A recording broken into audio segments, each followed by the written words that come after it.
केंद्र शिक्षा मंत्री धर्मेंद्र प्रधान टाटा स्टील पक्षर आयोजित हाफ माराथन को उद्घाटन करछन्ति।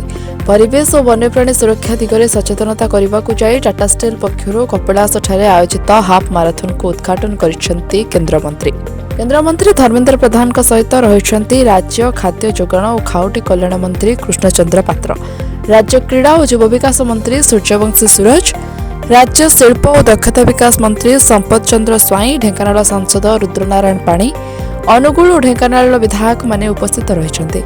अन्यमानक मध्यरे ढेंकानाल जिलापाल, एसपी और जिला वनखंड अधिकारी और प्रशासनिक अधिकारी, टाटा स्टील कर्मचारी और अधिकारी माने एथिरे सामिल होइछन्ति। टाटा स्टील पक्षर आयोजित यह हाफ माराथन रे विभिन्न वर्गरे मोट 4600 दौड़ाली सामिल होइछन्ति। 21 किलोमीटर, 10 किलोमीटर, 5 किलोमीटर आदि दूरता विशिष्ट यह हाफ माराथन रे राज्य बाहर 222 जन दौड़ाली सामिल होइथिबा जଣାपड़िछि। छोट पिलांक ठारू आरंभ करी 60 वर्षर ऊर्ध्व बयसर खेलाड़ी सामिल होइथिबा बेले केंद्र मंत्री तांको उत्साहित करथबा देखिबाकु मिलिछि। जिला प्रशासन और टाटा स्टील तरफ आम जिले में द्वितीय माराथन गण दौड़ आयोजन करा आज ये भाग नहीं बहुत आनंदित। ये माराथन गोटे उद्देश्य अच्छे, सामाजिक उद्देश्य अच्छे, गजराज सुरक्षा, हाथी सुरक्षा, एलिफेंट प्रोटेक्शन संपर्क में अवेयरनेस करिवार ये गोटे अभिनव उपाय। आम जिलार गोटे बड़ पुंजी है आमर वन संपद, आमर पशु पक्षी। ये जिले में अनेक हाथी अच्छा, शिल्पायन कारण विकास और पर्यावरण भितर द्वंद्व होचे।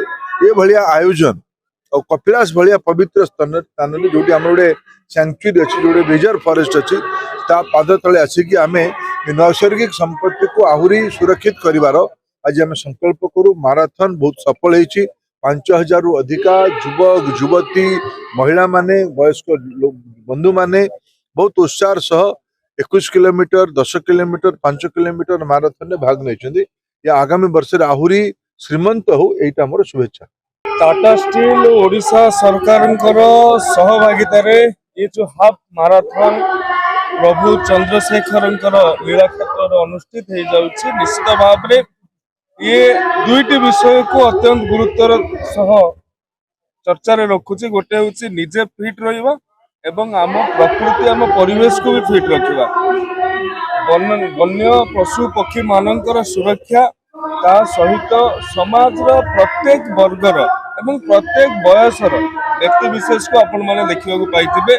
सान सान पिला मानक ठारू मध्य वयस्क लोक मानक पर्यंत एपरिक 68 वर्षरु अधिक 2 जन भद्र महिला मध्य एथिरे सामिल होइछन्ति। सरकारी कर्मचारी, टाटा स्टील कर्मचारी, छात्र छात्री, सांबादिक बंधुଙ୍କ ठारू आरंभ करिकी अनेक वर्गर व्यक्ति विशेष मध्य एथिरे सामिल होइछन्ति। निश्चित भाव में ये जो संकल्प सबुजिमारे घेरा, वन्य संपद रे परिपूर्ण, प्राकृतिक संपन्न रे परिपूर्ण एवं अपार संभावना को निज देहरे आंकुथुवा ढेंकानाल विकास क्षेत्र रे, ढेंकानाल सुरक्षा क्षेत्र रे सहायक हेबो बोली आशा।